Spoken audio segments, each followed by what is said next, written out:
Well, is terror closer than you think? About an hour north of Columbia, a small community called Islamville goes about its daily business. But their neighborhood is unlike any other in our state.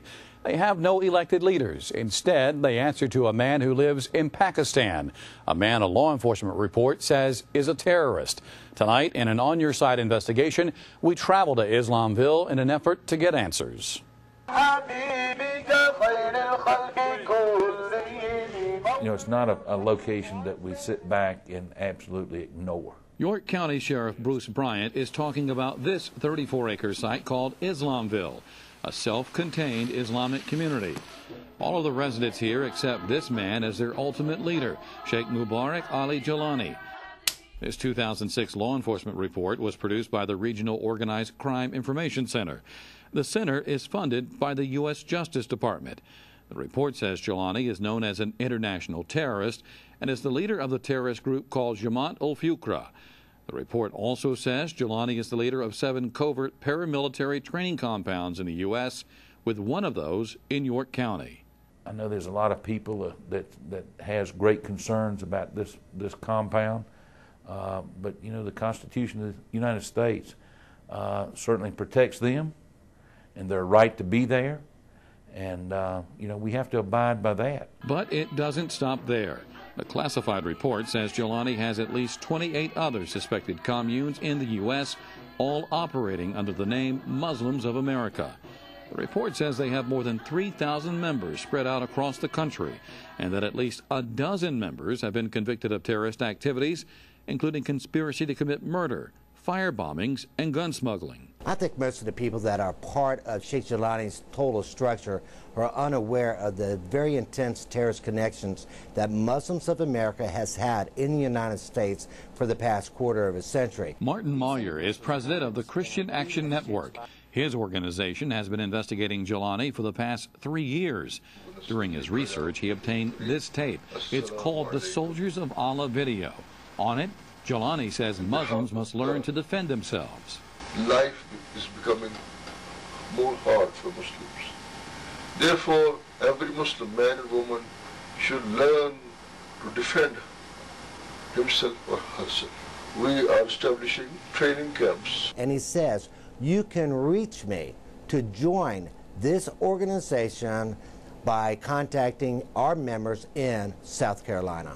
You can reach us in South Carolina or in Pakistan, wherever we are. It's not known for sure when or where this tape was made, but it does show someone teaching guerrilla warfare, including weapons training. Sheriff Bryant says neighbors often report hearing gunfire coming from the York County compound. At least once a month, anywhere from 500 to 1,000 Muslims converge on Islamville. The sheriff says his office is always told in advance, and there's few, if any, problems. Nevertheless, his deputies patrol the area on a regular basis. So Sheriff Bryant told you correct. This is an open community. We don't hide anything. This is Ali Rashid, an Islamville elder. Sheriff Bryant says Rashid was recruited by Jilani more than 25 years ago in Pakistan. He showed up some 2 minutes after we drove into the compound. I'm sure you've already photographed. What you've just photographed is all there is. The shrine is down the road, and the houses that you passed are all private residences.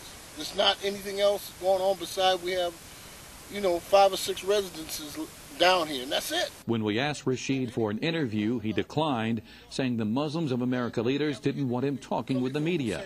He says they told him, well, look, anybody that gives a news interview, make sure, you know, you're not saying things that, you know, would seem like we're some kind of hidden group or something like that. We don't want you to get that impression. However, he did agree to call his home office to see if he could talk.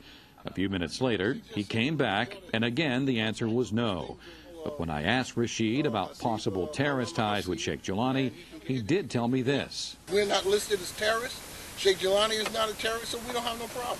He then took my name and number and promised somebody would get in touch with me. We'll give you a call, and we'll talk to you, okay? We were then escorted from the property, and no one ever called.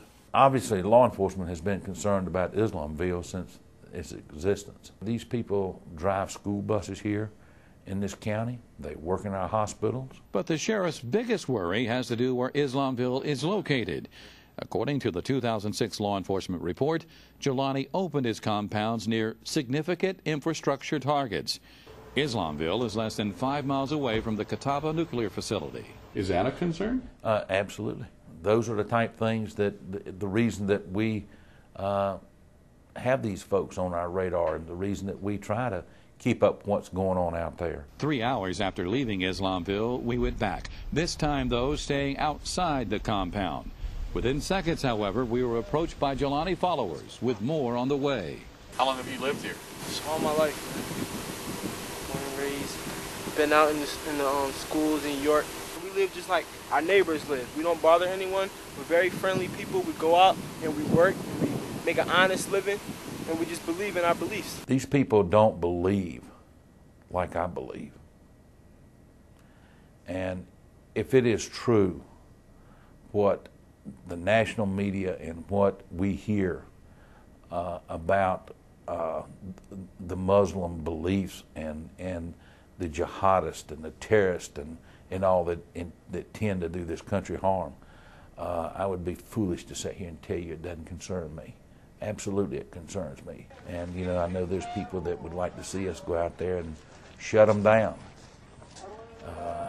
You know, I've heard that. But somebody tell me how. Somebody tell me what right we have to do that. Well, despite that 2006 law enforcement report that says Sheikh Jelani is known as an international terrorist, he's not on any current terror watch list in America. Neither are the compounds that he controls, the Muslims of America. However, at one time, Jelani and some of his followers did appear on the State Department's list of terrorist organizations. However, they were removed from that list some 9 years ago.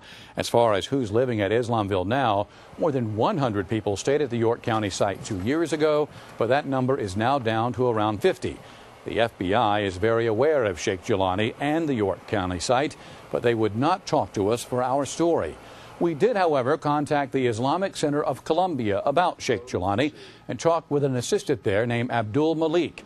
They know all about Jelani but have nothing to do with him. Malik said they stay away from Jelani's teachings and beliefs. We want to know what you think tonight. Just go to WLTX.com and leave your comments about Islamville.